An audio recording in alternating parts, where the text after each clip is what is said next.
I thought working a 16-hour shift on my birthday was the worst thing that could happen to me. But I was wrong. What I came home to was so much worse, and it was the moment that changed everything. It was the moment I realized I'd been prioritizing a job that would replace me tomorrow over a life that was supposed to be mine forever. And that realization, well, that's a cold, hard slap in the face. Stay with me because this isn't just a story about a bad boss. It's a story about waking up. For a whole month, my birthday was this tiny, shimmering light on the horizon. A single day I'd circled on my calendar, a day I had requested off, a day that was supposed to be mine. It wasn't about a big party or expensive gifts. It was about silence. About waking up without an alarm. About drinking a cup of coffee on my own couch with my partner, maybe watching a stupid movie and just breathing. For 24 hours, I just wanted to breathe air that wasn't recycled through the vents of a place that was slowly, methodically draining the life out of me. I worked in a logistics warehouse, a giant, soul-crushingly beige box where the only colors were the safety vests and the red of the emergency stop buttons. My boss, let's call him Mark, was a man who communicated mostly through sighs and clipped emails sent at 10 p.m. He wasn't the kind of cruel you see in movies. He was worse. He was passively, indifferently toxic. The human equivalent of a low-grade headache that never quite goes away. He managed with a philosophy of constant, low-level crisis, convinced that a comfortable employee was a lazy one. He loved to talk about the grind and hustle, but what he really loved was the power he held over our time, our energy, and our lives. The work itself was a grind. Physically demanding and mentally monotonous. It was a world of deadlines, quotas, and the constant, nagging feeling that you were always a few minutes behind. This environment creates a special kind of exhaustion, the kind that seeps into your bones. And that's why that one day off felt so critical. It wasn't just a day off, it was a lifeline. My partner and I had made simple plans. A late breakfast at our favorite diner, a walk in the park if the weather held up, and in the evening we'd cook together. A fancy steak dinner we couldn't normally justify, a bottle of wine. It was our ritual. It was quiet, it was ours, and I was clinging to the thought of it like a drowning person clings to a piece of driftwood. Then a week before my birthday the new schedule went up. And my name was on it. Not just for my birthday but for a double shift. Opener to closer. 8 in the morning until midnight. 16 hours. My heart just sank. This wasn't just a no to my request. It felt like a punishment for even asking. It was a power move, a quiet statement that my life outside his beige box was, in his eyes, completely irrelevant. I found Mark in his glass-walled office, staring at a spreadsheet like a surgeon studying an X-ray. I knocked softly on the doorframe. He didn't look up. Just waved a dismissive hand, a gesture that said, "Come in, but make it quick." "Mark?" I started, my voice already sounding weaker than I wanted. "I just saw the schedule for next Tuesday." He finally glanced up, his eyes showing a flicker of annoyance before he put on his mask of managerial concern. "And?" "It's my birthday," I said, holding on to the ridiculous hope that he'd just forgotten. "I put in a time-off request for it about a month ago." He leaned back in his chair, steepling his fingers. It was his signature pose, the one that meant, "I'm about to give you bad news but pretend it's a learning opportunity." "Ah yes. About that. We're in a bit of a bind as you know. The quarterly shipment is coming in and we're already running lean. I just can't spare you. In fact, I need my best people on the floor, which is why I put you on the double. I need someone I can count on." It was a masterclass in manipulation. Framing exploitation as a compliment. I was his best person, the person he could rely on to have no boundaries. I just stood there, my mouth dry. A 16-hour shift, though? On the one day I asked for. I knew I was pleading and I hated myself for it. He sighed, a long, theatrical exhale. "Look, I get it. It's your birthday. But this is a business. Sometimes we have to make sacrifices." He leaned forward, lowering his voice like he was letting me in on a secret. "We all do. I miss things with my family all the time. It's part of the job. It's what being a team player is all about." Team player. That was his weapon. He used it to guilt anyone who dared to have a life outside his warehouse. It implied that your personal needs were a betrayal of the team, a team that only ever served him. The unfairness of it all was suffocating. Look, people miss things for their jobs all the time. It's a sad reality. But to have it scheduled, deliberately, after a request made a month in advance, that felt personal. It felt like a statement. "I really can't get anyone else to cover it?" I asked, one last desperate try. He was already turning back to his screen, the conversation over in his mind. "Everyone stretched thin. It is what it is. I need you here. We'll celebrate your birthday some other time, okay? We both knew some other time would never come. I walked out of his office, and the fluorescent lights of the warehouse suddenly seemed impossibly bright and harsh. The hope I'd been carrying for a month was gone, replaced by a cold, heavy dread. I sent a text to my partner. He scheduled me for a double. I am so sorry. The reply came back instantly. Don't be sorry. I'm sorry. I hate him. We'll celebrate when you get home no matter how late. I'll wait up. That message became my new lifeline. The day started before the sun was up. The house was quiet as I got ready, my partner still asleep. I left a note on the pillow. I love you. See you tonight. Save me a piece of steak. The first 8 hours were a blur of motion and noise, the rumble of forklifts, the screech of packing tape, the thud of boxes on conveyor belts. It was the soundtrack of my exhaustion. Every task felt heavier, every minute longer. My coworkers, to their credit, tried. A few wished me a happy birthday in hushed tones, their eyes full of pity. One of them, a kind older woman named Maria, slipped me a slightly crushed cupcake she'd brought from home. I ate it in a dusty corner during my 10-minute break, the sugary frosting tasting like ash in my mouth. It was a kind gesture, but it just made the sadness of it all feel bigger. People talk about birthday depression, that weird anxiety that can bubble up, and being in that warehouse was like a pressure cooker for it. By 4 p.m., when my first shift was supposed to end, I was already hitting a wall. My back ached, my feet were throbbing, and a dull headache had moved in behind my eyes. You hear about how double shifts wreck your health, but you don't really get it until you're living it. I wasn't just tired. My body was staging a full-on protest. The evening shift crew arrived, looking fresh and rested. They looked at me with a mixture of sympathy and relief that they weren't me. I spent my 30-minute lunch break in my car, just to escape the building. I didn't eat. I just leaned the seat back, closed my eyes, and tried to pretend I was somewhere else. I thought about my partner at home, probably getting the ingredients for our steak dinner.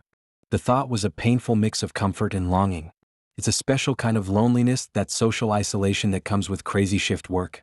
You feel completely disconnected from your own life, like you're watching it from a great, unbridgeable distance.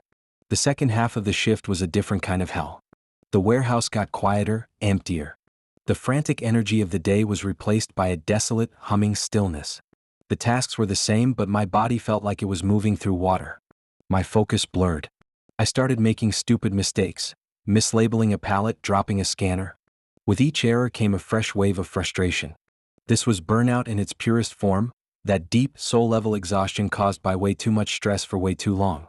I could feel myself getting irritable and withdrawn. My brain and body were just completely out of sync. Around 9 p.m., I hit a wall. Every part of me wanted to just sit on the cold concrete floor and cry. I kept rereading my partner's text from the morning. I'll wait up. It was a mantra. It got me through the next hour and the next. I pictured coming home, opening the door, the smell of cooked steak, a glass of wine waiting, a hug that would make the whole miserable day melt away. That was the image that propelled me forward. That was my reward. The final hour was surreal. I was on pure autopilot. My body was a machine just doing its job, no conscious thought required. I felt hollowed out. When the clock on the wall finally ticked over to 12 a.m., my birthday was officially over. I hadn't celebrated a single second of it. I walked out of the building into the cool night air. The parking lot was nearly empty. The silence was a relief. The 16-hour shift was done. The worst was over. Or so I thought. I had no idea what was waiting for me. The drive home was a blur. My body ached with a weariness so deep I'd never felt anything like it. It was more than being tired, my spirit was drained. But underneath it all, a tiny flame of anticipation was still flickering. Home. My partner. The steak dinner, even if it was just a few bites before I collapsed. The thought of that comfort was the only thing keeping me going. I pulled into our driveway. The house was dark. Completely dark.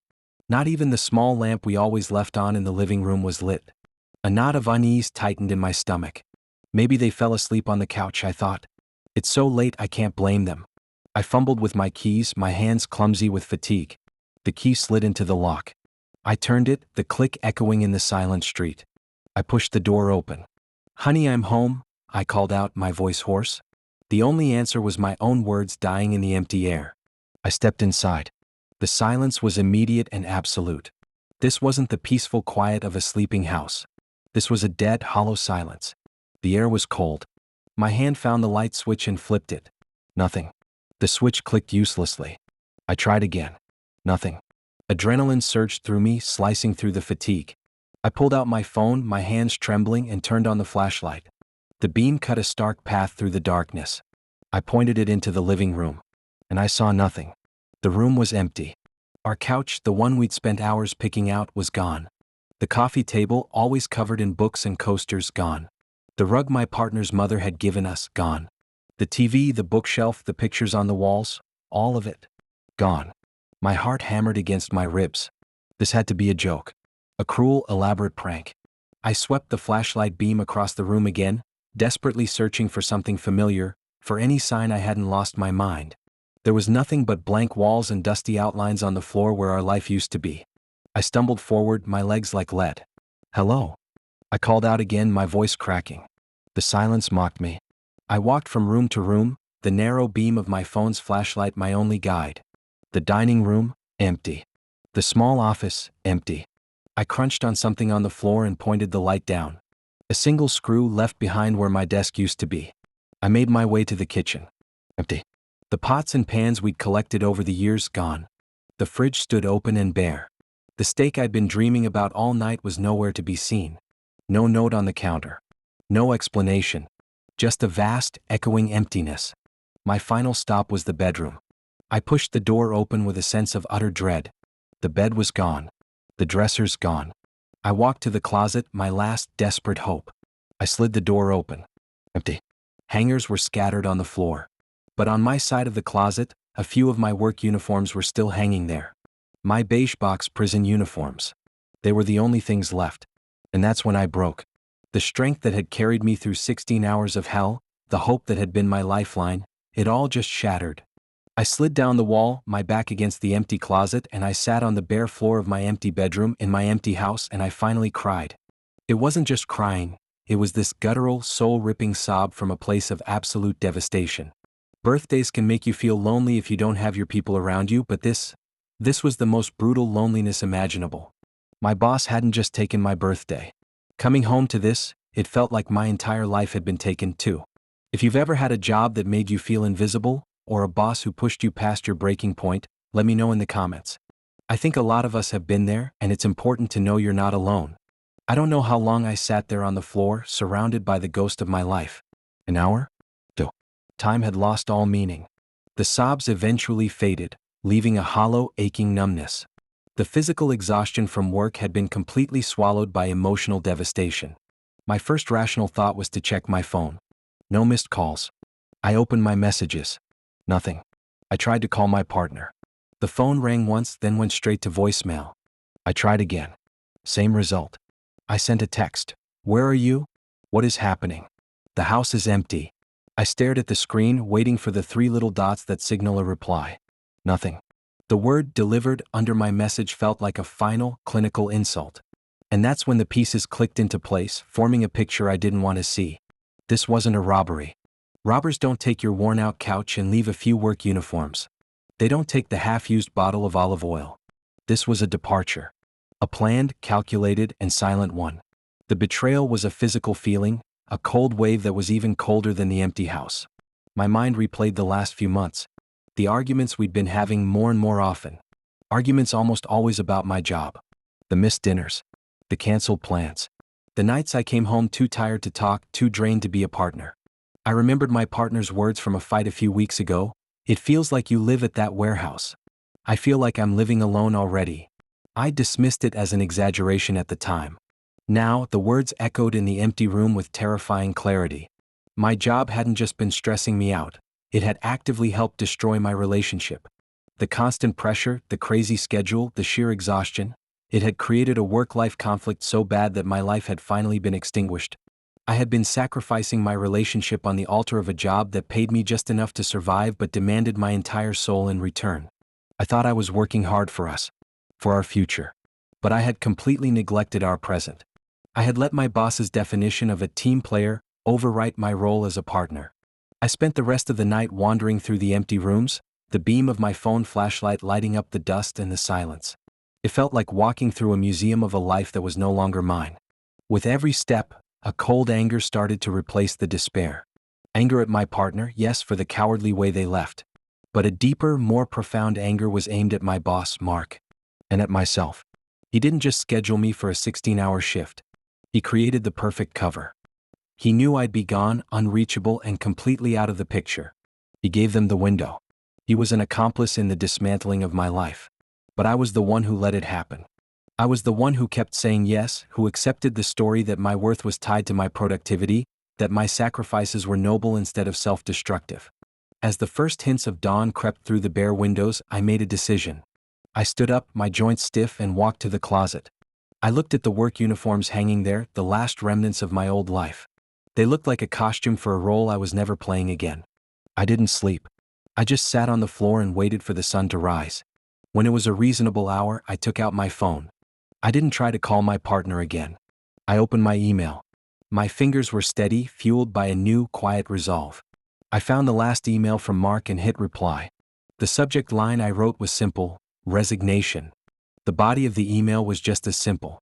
Mark, please accept this as my immediate resignation. My last day was yesterday. Thank you for the opportunity. I didn't explain. I didn't yell. I didn't mention my birthday, the double shift, or the empty house. He didn't deserve an explanation. He didn't deserve to know the chaos his casual disregard had helped create. My silence was my power. I realized the best revenge wasn't some dramatic confrontation. It was quietly and completely removing myself from his world. It was to thrive without him. I hit send. A feeling of impossible lightness washed over me. For the first time in years, I felt like I could actually breathe. The beige box no longer had a claim on me. The endless cycle of exhaustion was broken. The day ahead was terrifying. I was effectively homeless, heartbroken, and unemployed. I had no idea what I was going to do next. But for the first time in a very long time, my future was my own. That brutal, devastating night wasn't an ending. It was a violent, painful, and absolutely necessary beginning. It was the price I had to pay to buy my own life back. And as I stood up, deleted Mark's number from my phone, and walked out of that empty house for the last time, I knew with absolute certainty it was a price worth paying. That experience taught me the hardest lesson of my life. No job is worth the price of your well-being or the people you love. We're told to hustle, to grind, to sacrifice, but we're never told where to draw the line. I had to have my life completely stripped away to finally see where that line was for me. It's a quiet tragedy that so many of us learned that lesson the hard way. Don't wait for the empty house. Build a life that a job can't take away from you. If this story resonated with you, consider subscribing. I'll be sharing more about how I rebuilt everything from that rock bottom. Thanks for listening.